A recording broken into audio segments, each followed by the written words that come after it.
Hello again. Let's go on now to a letter of request, which is a letter from your company to another company requesting information. You need information, you need to request that information from another company or perhaps even from, say, the city of whatever, or the county of Allegheny, or whatever, in relationship to the needs that your company has for information. Okay, once again, we have all the usual things up here. We don't need to go over those again because we've gone over them quite sufficiently.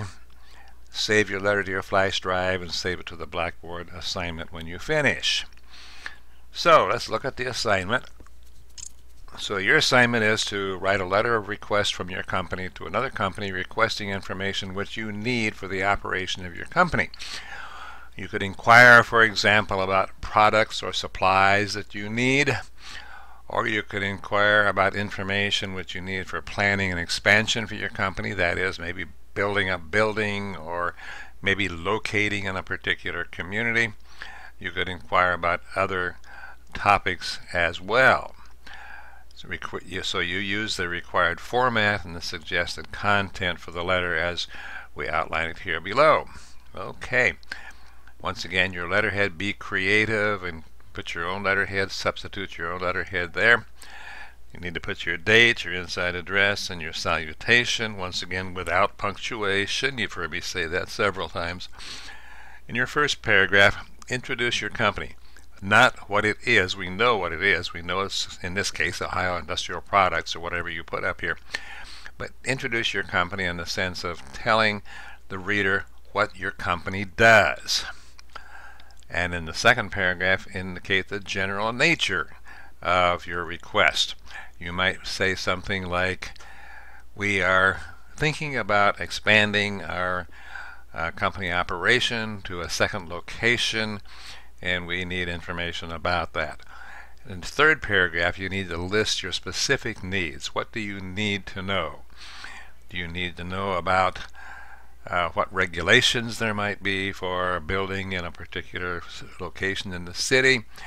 That might be have to do with zoning rules, regulations, and so on. Or perhaps the availability of transportation from your city to nationwide transportation network, and so on. Okay, then in your fourth paragraph, you summarize what you've said and indicate the usefulness of the requested information for your company.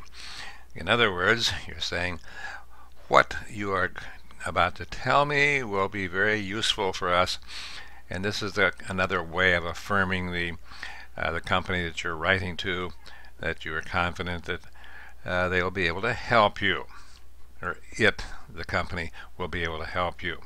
In your fifth paragraph, thank the recipient for your help, not thank you for your time, because you are paid and they are paid to answer questions. Simply thank you for the information that you are going to send us. And of course, your closing without punctuation and your typed name and position. That's about it for this one. So good luck.